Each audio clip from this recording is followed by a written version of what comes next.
reason why the Krystal Balls of this world, why the Saagar Enjetis of this world, why the Glenn Greenwalds, why the Jimmy Dores will always defend Joe Rogan because they gain financially from it. When the operation of the machine becomes so odious, makes you so sick at heart that you can't take part. You can't even passively take part. The Joe Rogan saga continues with revelations now that he used the N word over 20 times in previous Joe Rogan Experience podcast episodes. This was revealed by yet another artist who has decided to pull her music out of Spotify, this being India Ari, who on Instagram last Thursday posted a video where she basically put all these instances of Joe Rogan saying the N word. I saw that video. I'm obviously not going to show it, even in a censored form. But I'm sure if you look on the internet, you will be able to see it. And aside from that, he also told a story where he apparently compared a black neighborhood in Philadelphia with Planet of the Apes.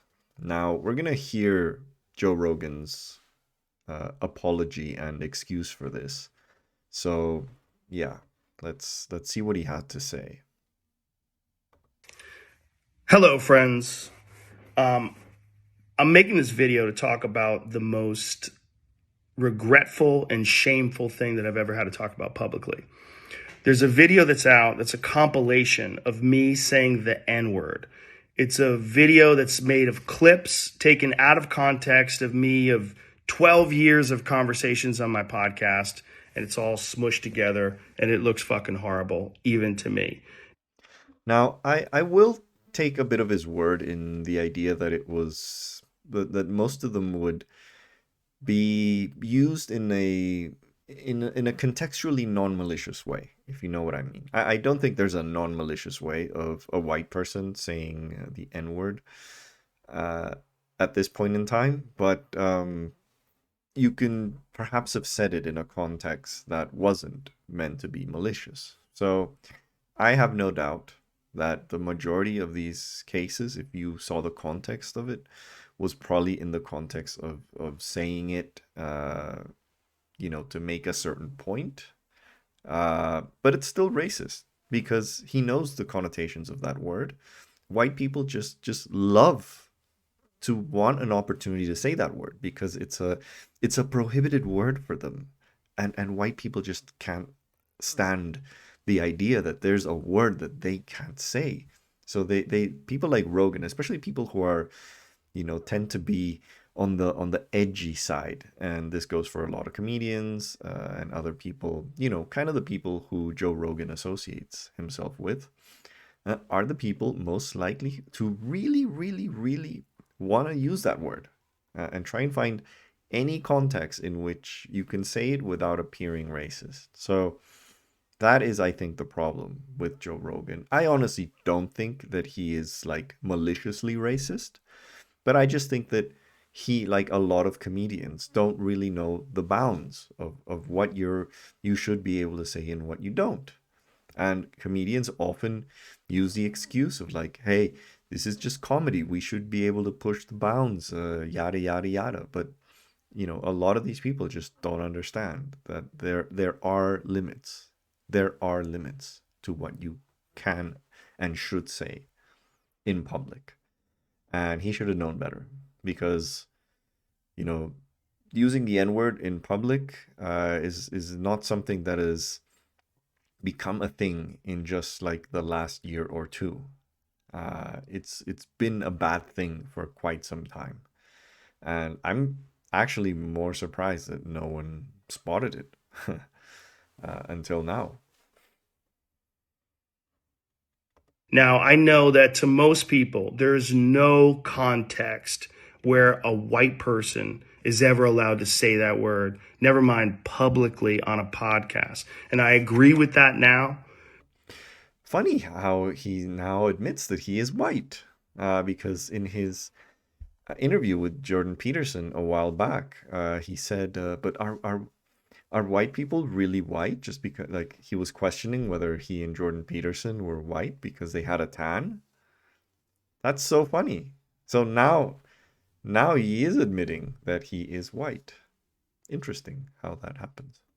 I haven't said it in years, but for a long time, when I would bring that word up, like if it would come up in conversation, instead of saying the N word, I would just say the word. I thought as long as it was in context, people would understand what I was doing. Like that context was part of the clip we were talking about Red Fox, how Red Fox said that word on television in the 1970s, and how times have changed so much since then.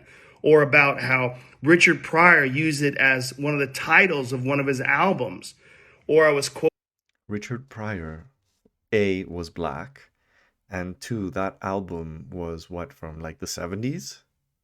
We're not in the 70s, dude. Seriously, what the fuck?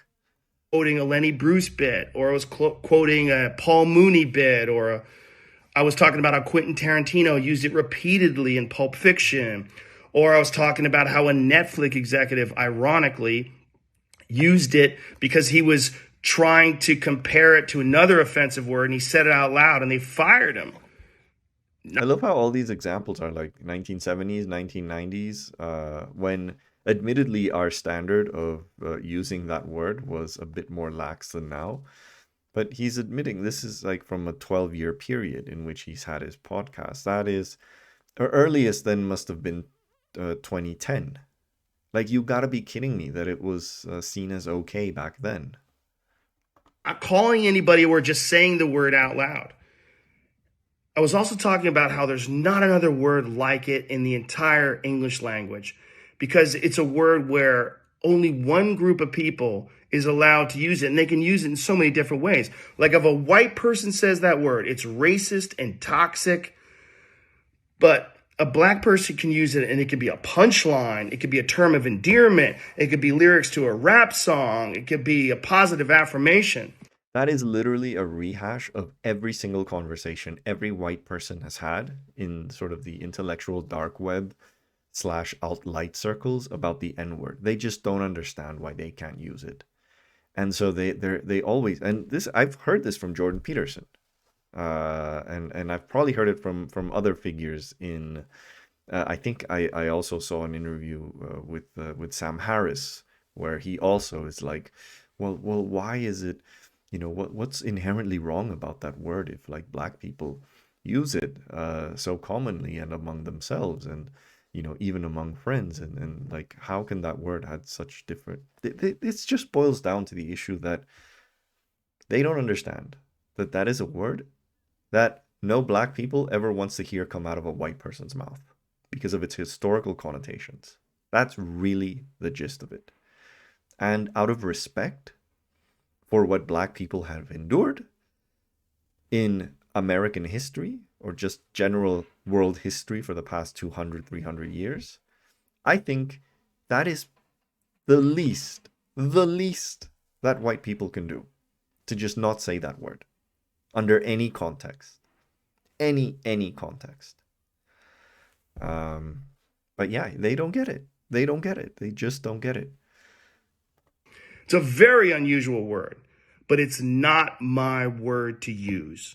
I'm well aware of that now, but for years I used it in that manner. I never used it to be racist because I'm not racist, but whenever you're in a Again, he doesn't understand that saying it just because you use that word in a context that is racist, or you used it in a context that isn't racist, doesn't make it less racist. It's the very use of that word that's racist, regardless of the context in what you use it. situation where you have to say, I'm not racist, you fucked up. And I clearly have fucked up. And that's my intention to express myself in this video. By the way, are you telling me that he wasn't aware of all the times that he used the N-word on his podcast and that all those episodes were on Spotify? So he's not apologizing because he thinks what he did is bad. He's apologizing because he got caught. That's really the thing. It's kind of the same as his COVID non-apology. These are non-apologies. Apologizing when you get caught does not show sincerity in that you understand why that is wrong. To say, there's nothing I can do to take that back. I wish I could. Obviously, that's not possible. I do hope that, if anything, that this can be a teachable moment. Because I never thought it would ever be taken out of context and put in a video like that. And now that it is, holy shit, it looks bad. And it's part of also me doing this podcast for thousands of hours, thousands of episodes, over 12 years. I said a lot of fucking stupid shit, which is fine when you're talking about most things, but not when you're talking about race. And there's another clip that I have to address. There's a clip from 11 years ago. I was telling a story on the podcast about how me and my friend Tommy and his girlfriend, we got really high. We were in Philadelphia and we went to go see Planet of the Apes. And we didn't know where we were going. We just got dropped off by a cab and we got dropped off in this all black neighborhood. And I was trying to make the story entertaining. And I said, we got out and it was like we were in Africa. It's like we were in Planet of the Apes. I did not, nor would I ever say that black people are apes, but it sure fucking sounded like that. You're damn and right. I it did. immediately afterwards said, that's a racist thing to say. Planet of the Apes wasn't even in Africa. I was just saying there's a lot of black people there. But then I went on to talk about what a positive experience it was and how much fun it was to go to see this movie in a black neighborhood. It wasn't a racist story, but it sounded terrible. And like I said, you can have clunky stories about anything, but not about race. And so I deleted that whole podcast, but obviously somebody made a clip out of it and taken out of context. It looks terrible, but it looks terrible even in context. It's a fucking idiotic thing to say. And I was just trying to be entertaining. I certainly wasn't trying to be racist. And I certainly would never want to offend someone. Wait, isn't this the guy who's basically saying that, promoting this kind of absolutist view of free speech, and he hangs out with people like, Ben Shapiro and Jordan Peterson, who are all about, like, we should be able to offend anyone we want. That is free speech. That is basically Jordan Peterson's central argument to everything, that everyone should be able to offend anyone, and that, the wokes and these leftists have too thin of a skin to take any sort of criticism, any sort of insults. That is what the entire brand of the intellectual dark web, which Joe Rogan was once a part of. I don't know whether the intellectual bit applies to someone like him. Obviously not. But that was the brand. That we should offend more. We should And now he's saying, oh, well, maybe we shouldn't actually offend other people because racism bad. He finally figured this out. Only after he got caught. And really this Planet of the Apes story it's just really despicable. Like, it's a bad thing to say at the time. And let's give him the benefit of the doubt that he was high. But then if you're high or drunk or whatever, usually you're more honest about what you're actually, when you say something, when you're drunk, there is more honesty in what a drunkard says than what a sober person says. Because a drunk person can't really filter out, what he's thinking and how that then manifests in what they say. So the fact that he was thinking that is actually more damning of what actually goes in Joe Rogan's head. And that's, bad enough. But it's even worse that he then, in a sober state, recapped that story and thought that it was funny. So, again, this is just wrong on so many levels. It was wrong then. It is wrong now. And him getting called out on it, him getting humiliated. Now, this is the second apology video in what, like 2 weeks? There's something wrong with this guy. period. For entertainment with something as stupid as racism. My hope is that, look, I can't go back in time and change what I've said. I wish I could. Obviously, that's not possible. But I Actually, you could have deleted. So he deleted apparently like, or Spotify apparently deleted something like 70 of his old episodes, which I think were the ones where he used that language. And God knows what other language, because if he said this 24 times, according to India Ari, in 23 separate episodes, and they took down 70, what else was said in those 40 plus other episodes? I don't even want to know. So, this is problematic shit. I'm sorry, this is problematic shit. do hope that this can be a teachable moment for anybody that doesn't realize how offensive that word can be coming out of a white person's mouth, in context or out of context. My sincere and humble apologies. I wish there was more that I could say, but all of this is just me talking from the bottom of my heart. It makes me sick watching that video, but No, it hopefully makes him at sick least to some know of that he you got caught. will accept this and understand where I'm coming from. My apologies and much love. My sincere, deepest apologies and much love. No, like I said, it makes him sick to know that he got caught. That is the feeling of embarrassment, of knowing that you have no way out of this other than to make an apology video like this. That is the point where you arrive at. He can't weasel himself out of it. He has to apologize.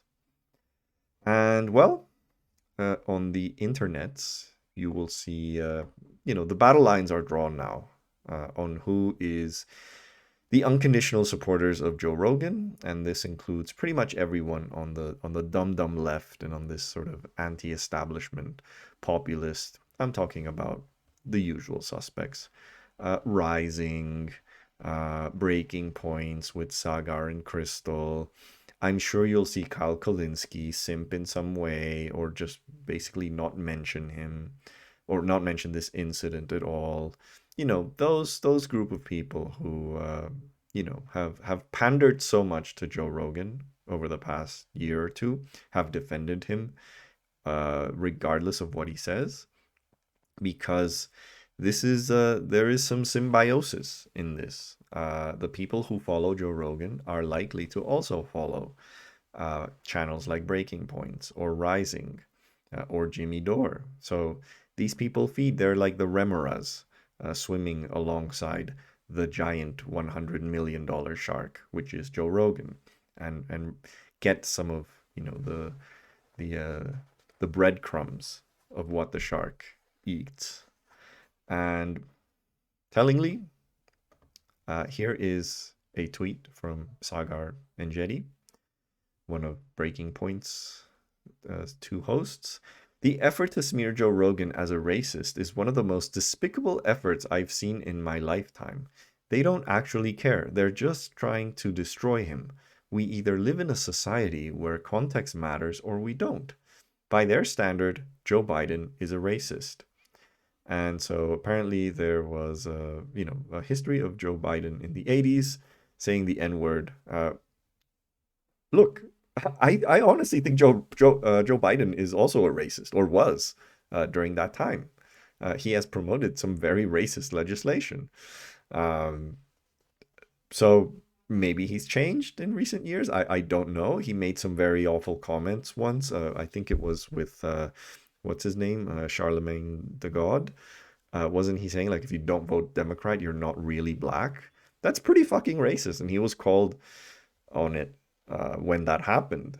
So unless you're like diehard Blue Dog Democrat or K Hive or some other liberal centrist dumbass, uh, you probably don't like Joe Biden because he has a whiff of racist, and with his upbringing, he's an old guy in his 80s, who I'm sure grew up in a context where saying words like this, if you were white, was perfectly acceptable. And God knows what other views he had. Whether he has changed this sufficiently, Uh, I don't know. But I don't think this is the gotcha that Saagar really thinks it is. Because at least no one on the left is going to defend Joe Biden for any comments that he, or any time he's used the N word in the past. Uh, but yeah, this is just and here's the problem. Sagar is supposedly the right wing guy in Breaking Points, but Krystal Ball is exactly the same. Literally, they agree on absolutely everything. That is why that show is a fucking fraud.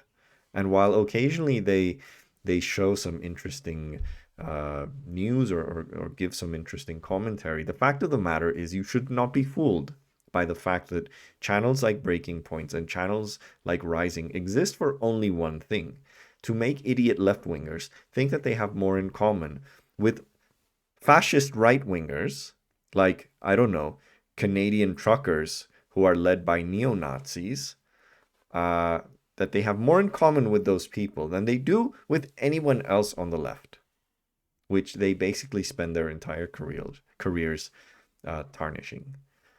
And here's Krystal Ball. The eclectic group of Joe Rogan guests who were pulled from Spotify just shows you this censorship shit isn't about left or right. It's about an authoritarian push for complete control over speech. They hate Rogan because he's not controlled by corporate media. No, he's not controlled by corporate media. Like, I don't know, Spotify, the largest, or is it number two after Apple? I don't know. But it's one of the two biggest internet music companies in the entire world. They have billions of dollars in revenues. And they control what he says because they're the ones who decided to pull those episodes. If Joe Rogan was not being controlled by corporate media, why did he allow 70 episodes to get pulled down? And why did he also allow Spotify to pull down some of the episodes where he's sharing COVID misinformation? This is bullshit. These are bullshit arguments.